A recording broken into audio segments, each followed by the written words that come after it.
Welcome to the Conversations. I'm your host, Zach.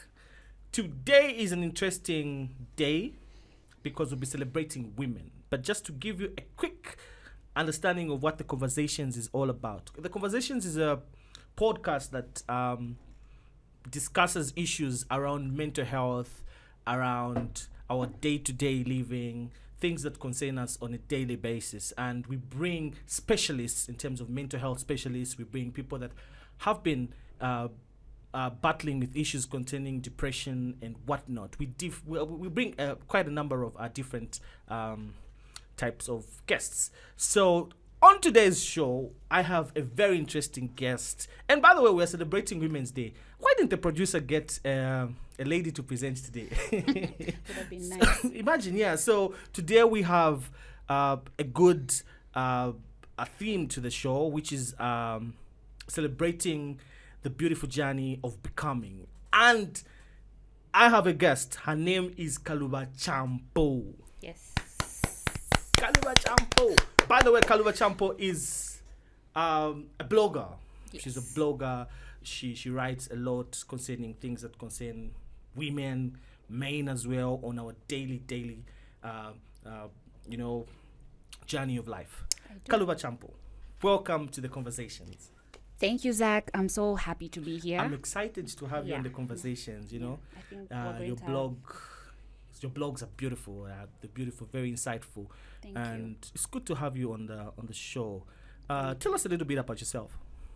Okay, so my name is Kaluba. Zach has introduced me. I'm a very complex personality. Mm-hmm. Yeah, and today I prefer to define myself in the creative space because great. I've seen my gift and found my true identity in creating Nice. different things and just being comfortable being a creative person. Great. So that's where I think today I would introduce myself as a blogger, a content creator, somebody who enjoys coming up with different ideas and putting them out into the Awesome. world. To start with, it's Women's Day today, and Yeah. we're celebrating women. We're celebrating our mothers. Yeah. Define what being a woman is. Yeah. What's being a woman? You know. Okay. So being a woman is multifaceted. She's got different sides to her. You know, I think society wants to define women in a certain way, but we have so many different layers to us, and it's an interesting thing when we start to uncover some of those layers and get to know who we are as individuals. So a woman for me is strength, but she's also vulnerability. Oh yeah. So that's how That's deep. that's how I define That's deep. womanhood. And it being Women's Day today, why celebrate women? I mean, women, how can we not celebrate them? They, like I said, we are just so amazing, so multi talented, so multi-layered. We've got so many things to offer. We bring so much to the table. We are the backbone of society. We really are. And we have to be celebrated. There's a reason why we have a specific day just for women. We need to be celebrated. We need to be uplifted. We need to be reminded of our power, of our strength. So celebrating women is something that I think is very, very important. Yeah. Beautiful. I wish Men's Day was celebrated as much Yeah, as exactly. Or Father's Father's Day was celebrated as much as Women's Day is. So you're married and you have a very beautiful daughter. Yes. How was the journey for you? I mean, how do you see yourself? How did you yourself transform from being single and now you get married? It's such a huge change in terms of your life. Where you're alone. Yeah. You now have a family. Now you have a husband. How's that being a mother, being a wife? Yeah, so being a wife, being a mother, all of those things are not things that just happen overnight and are not just things that come as easily. You know, you have to change who you are in each role as a wife or as a mother. So for me, the journey to becoming a wife was interesting. I think and I'll speak about this. I don't know if I wrote this in one of my blogs, but I spoke about how for me getting married, I wanted to become a wife, but it was also because of some of the societal pressures that come with marriage. I was getting to a certain age. I was almost 30. I wanted to get married. I saw all my friends getting married and having babies, and I wanted to get into that institution. But I didn't have the full picture of what it meant to be a wife, you know. And then when becoming a mother as well, I desired to be a mother, and I thought it would be an easy journey because you see, you know, people get married today, tomorrow they post their baby. So I thought it was everything for me. I think I hadn't really processed how do these things come to be, the wife, the mother. And I think a lot of women make that mistake. You don't really know what the journey will be like. But now you've got a hold of. I think now I have an understanding of what that journey is to motherhood, to being a wife. So mostly African women are often viewed as strong women. But you know, being strong comes with the other side of also being weak. It's also you know, it can also be it requires for one to be weak. So it's a very I must say it's a very hard topic to talk about. When they say strong, there's also a weakness to it. And when I look at one of your blogs, you talk about infertility. To start with, what is infertility? Okay, so infertility, and I think I wrote this in my blog, the definition that's there, even when you Google it, is the failure to get pregnant or to conceive within a year of marriage. Okay, so that is what infertility is. You are unable to conceive. So you actually had a moment in your marriage, in your life, where you experienced infertility. Absolutely. That's for how many years? 3 years, because I had my baby just last year. Yeah, so for 3 years I was unable to conceive. Yeah, and it was they called it secondary infertility. Because I had a pregnancy. I think I talk about that, the miscarriage. So they call it secondary infertility, where you're unable to conceive after that loss. So that is something that I went through, and it was one of the most difficult times of my life. What was the hardest thing you experienced during this period of your life where you affected by infertility? What was the hardest experience you had? How did you turn it into strength? Mainly. So I think the hardest thing for me was pulling myself out of that space. It's, you know, when you suffer that type of loss, you are broken. You know, you're completely broken, and a lot of times people around you don't understand. Speaking about how you feel is not always very acceptable in our families, in our cultures, you know. And it was hard for me to express those feelings. I was deeply hurt. How did you turn that into strength? You know, the experience of. I think it was a process. It didn't happen overnight. I went through a lot of healing, personal healing. I had to figure out how to take out those emotions and pour in something that would make me feel stronger than I actually felt. I made a conscious effort to pull myself out of that dark space, because I said, I can't go down this road. I still have a lot of life to live. Let me pull myself out of this dark space and find something that will give me purpose again. Kaluba, I witness this a lot of times in our communities, our friends, our families. married for 2 years, and even our parents, our aunties, our uncles, our cousins just feel so free to tell imwe epa mwaopa nina mbata mwa kwa teo mwana kadaisa disa ka baby. And yeah, and I actually have a close relation who had a miscarriage, and having a conversation with her, I had asked, you guys, you've been married now for close to 3 years, what's happening? You're not having a baby. And I didn't know that she actually had a miscarriage, and she's been trying to heal off from that because it was very traumatizing for her. Extremely. Now, Kaluba, how did these things affect your mental health? Yeah. How did they shape you to be who you are today? Because when we talk about infertility, I think it's now fast growing, because you see a lot of businesses, even on social media, are talking about, we can help you conceive, we can help. How did this affect your mental health? Yeah.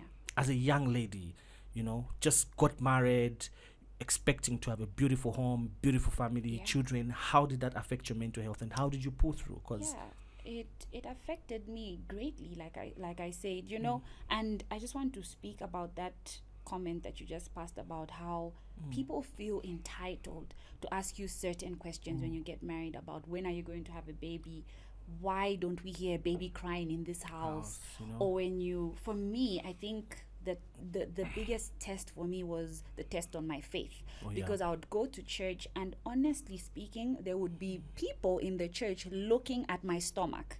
Like, this is like after me and my husband got married, obviously the first few months we're going to church, and I would see these people look at me, trying to see, is she pregnant yet? I would have that type of experience, and I decided to stop going to church. I gave up. I was like, I can't do this. I can feel the stares, I can feel the judgment, and this is in church.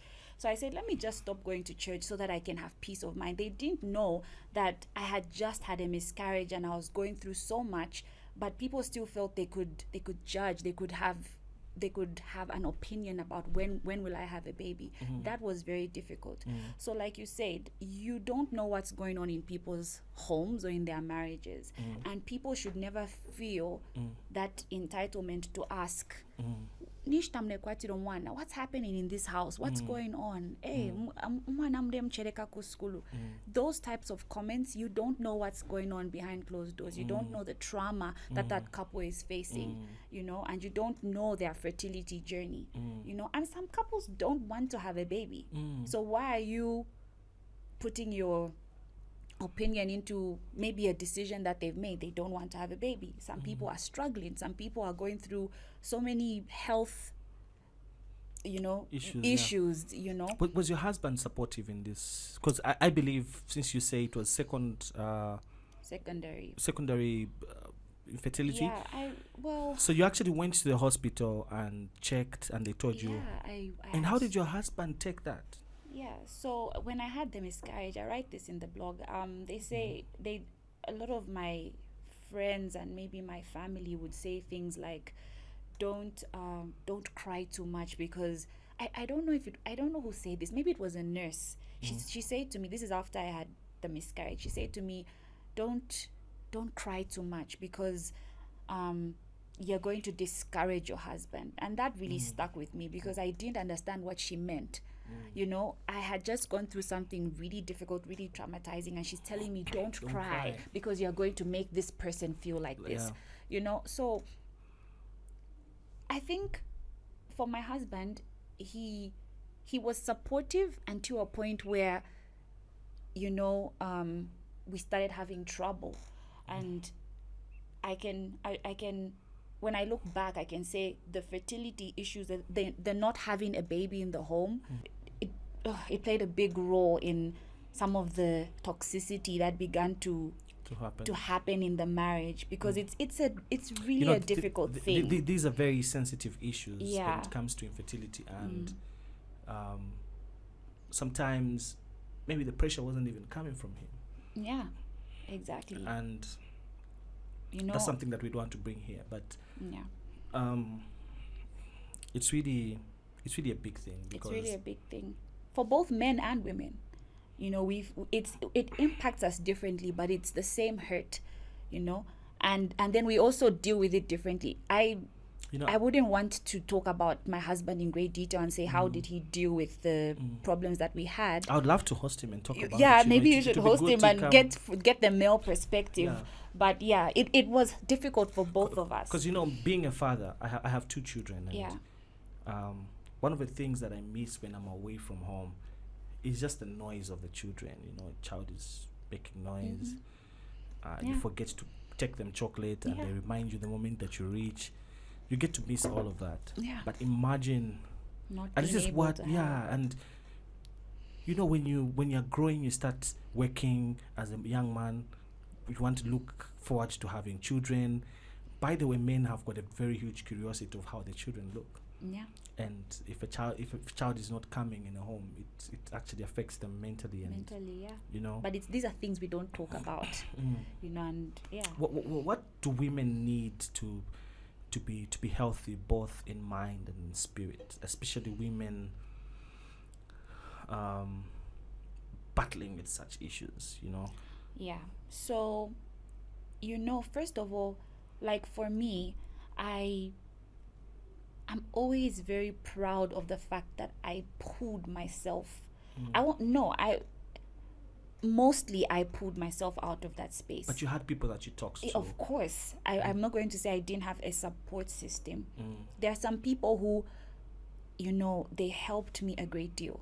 Yeah. They were my support. They were my counselors. They were my friends. And without them, I don't think I'd be here today. But it has to come from deep within you yourself. You need to know. You need to recognize the problem, recognize the pattern, recognize the whatever it is that you're feeling, and be able to pull yourself out of it. So some of the tools that I used, and because I read a lot. I don't know, people who don't read a lot wouldn't know some of this information, but I read a lot, and I knew that I was definitely going through a difficult period or a difficult season. What do I do? How do I get out of this? So, there are things like journaling. I write. So when I started journaling, I discovered that was very cathartic. I think that's the word. It felt good. I would write, and honestly, it's like taking a Panadol when I would write in my journal and, offload all of those emotions. I would feel so much better. Aside from journaling, I would listen to worship music, because now I wanted to get back to my faith, and, I wanted to find God again. I would listen to worship music and listen to it. Just everything. Just a quick one, Yeah. Kaluba. The church, when you moved away from the church, how did they react to that? Were they coming to visit you? Are you still going to the same church you used to go to before you? Well, I haven't been to church in a while. I I found that what's been working for me now is just having my own... A relationship with God. Yeah, a relationship with God. And I know a lot of people are in a space like that. A lot of them. Yeah. I must say I must be one of them. Yes. Yeah. It's especially that, I grew up in church. I'm actually a musician. I would play instruments in church. And I got through a patch in my life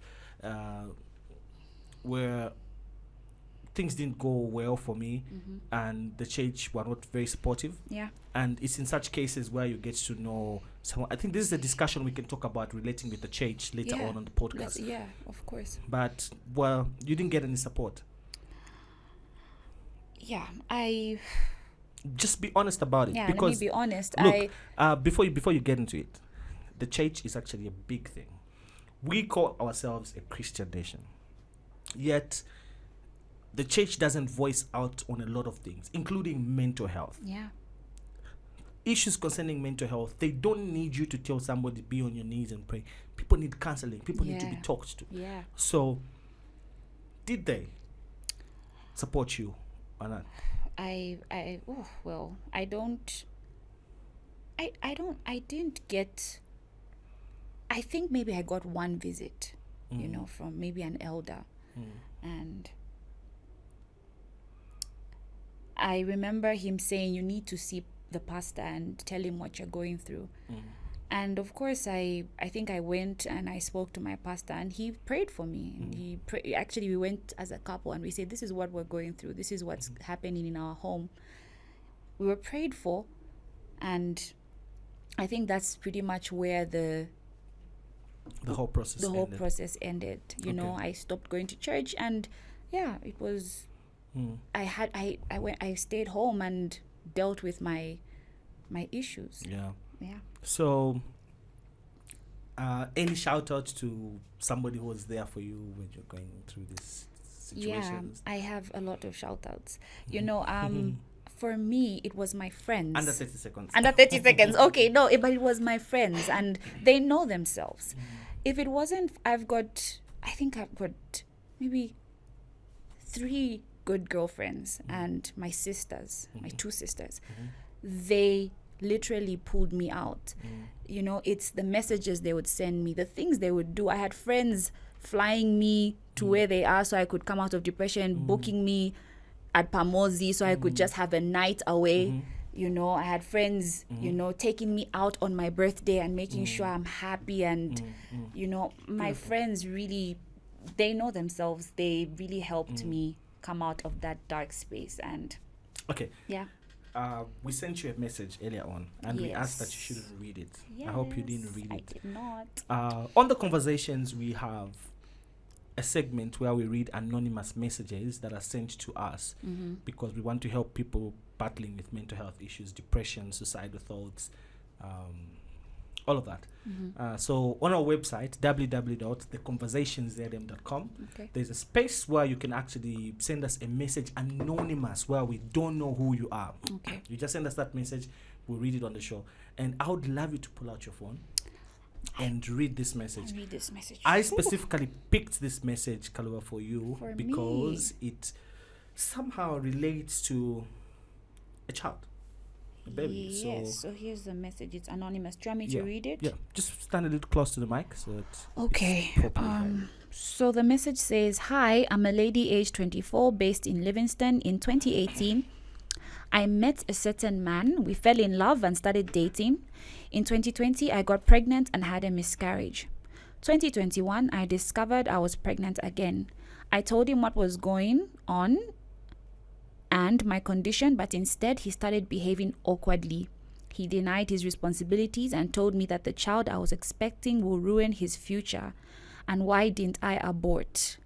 I tried to constantly keep him involved in this journey, but he bluntly refused. Later on, I got a call from a lady claiming to be his wife, when to me, he said he wasn't married. After I gave birth, I tried to bring him close to our child, but it seems as though all was in vain. He doesn't want to support his child. I've been battling depression since the time all these things happened. The death of my baby, rejection, and raising a child with no source of income. I'm depending on mom. It hurts me day in, day out because I'm not able to help out. I have gained massively and become obese. I don't leave the house because I'm afraid people will laugh at my physical appearance. I'm body shamed and I can't take it anymore due to surrounding circumstances. The only thing on my mind most of the times is to commit suicide. That would be the easy way out, I guess. I'm not myself. I've got anger piling up in me. I can't control it. You guys, I'm really in pain. The one thing that hurts me is that despite everything, I don't have anyone to talk to. I lied to my family. I don't have anyone to talk to. I lied to my family that my baby daddy is around when he's not. I fear for what may happen when the truth is revealed, and I'm really hurting. I need your help. What's your 2 cents about that is about this situation? Because when I got this message, I was highly affected about it. That's really sad. Like, people are going through a lot. People are hurting. Yeah. And I think for me, I want to address the people that make the village, our people around us, our families, our friends. You know, there's always, when people commit suicide, for example, we always say, oh no, why have they killed themselves? why didn't they talk to somebody? How come their family didn't know? So the people around each other, let's care more. Let's love each other more. Let's ask each other what's going on in your life. How are you feeling? How can I support you? How can I be there for you? How can I be your friend? This lady needs somebody to talk to. Yeah. And she said, I have no one. I can't talk to my family. Families can be judgmental. I think she should reach out to us and maybe hook her up with a counselor. With a counselor. Let her talk to somebody. Yeah. We're willing to listen to you people talk. The anonymous platform just enables us to know what you're going through. Yeah. But then there are issues like this issue. We want to get involved. Yeah. We are creating alliances with different institutions that deal with mental health so that people can get help. It's a very unfortunate situation, and I would love for you, the viewers, the listeners of this podcast, to share your 2 cents of knowledge on how she can get help, of how she can be helped. If there are any counselors watching, please, in the comment section, talk about it. And if she reaches out to us and tells us, opens up it's her, I'll be very glad to lead her to the right people. And by the way, we had a message that we didn't discuss on the podcast. It was an emergency of a young lady who has ended up doing prostitution because life is tough for her, and she's gotten help through Emmanuel Mukula and the wife. They're helping her out. That's and so amazing. She reached out, she said, these guys have done so much for me, and I'm also trying to render my help to her. And I think the podcast is helping a lot of people. And I was becoming emotional, just like last time I became emotional. Maybe I'm not fit for this program. Maybe we need tough ones on this program. We need tissue. Oh, we need tissue. There's a lot of tissue. Yeah, and lastly, what's an ideal outing? It's Women's Day, so what's an ideal outing for women? Who is invited? Who is invited? What should you wear? What would you be doing on an outing evening as women? Okay, so I think for me, an ideal night out, maybe we'll start with drinks. Yeah, we'll do drinks. Marizons, yes. Chimpapila. Yes, we'll do drinks. I love drinks and lots of conversation. I like talking. I like to talk with my friends. And I'm happy that my friend circle, we all have deep conversations. Try and have deep conversations with your friends. Don't just talk about, shallow things. Yeah. So for me, it's drinks, conversation. Maybe we could book a room, order takeout, eat, have fun. Yeah, just something like that. So that would Mama be Apartments. Nice. The business here, The Mama business. Apartments. Yeah? Slumber parties, pajama parties. Great. With my girlfriends, yeah. Kaluba, it's been great having you on the conversation. Thank you, Zach. It's been amazing. I was so excited when we actually finally got to have you on this podcast. Thank you. The producer didn't know that I actually know about your blog. Oh. So when I saw her, I say, we're bringing on Kaluba. I was so excited. I was in traffic. I think I had to stop for a bit. People were hooting. So it's good to have you on the conversations. Thank you. Hopefully in future your husband would be a great idea to come and talk about the issues that we've discussed today. Yeah. And we're hoping to have you again on the conversations. Thank you So much to our listeners, to our viewers. Thank you for watching the conversations. Make sure you visit our YouTube channel. That's The Conversations ZM. We're on Twitter, The Conversations ZM. On Facebook, we are just building a page for Facebook. It's called The Conversations ZM. But the podcast right now is showing on my channel, which is Zach. And our website is www.theconversationszm.com. You can find your anonymous messages there. It's been an awesome, great show. I think I'm improving at doing this, yeah? Thank you so much for watching, and may God bless you. I also want them to follow my blog, Zach. Oh, yeah. Don't forget to. You have to follow Kaluba's blog. What's the blog name? The blog's name is Journals for Destiny. You can just search for it on Facebook. I think you should put the link in your link, yes, so that below. People can click and follow and just read my stories. They're long, 2,000 words, but find the time, read and learn and enjoy. So especially moms. we're going hard on mental health related issues. Yeah. We're creating content for you right up. So if you're going to be battling with these issues, don't blame us. because we got you. Thank you for watching the conversations. God bless you.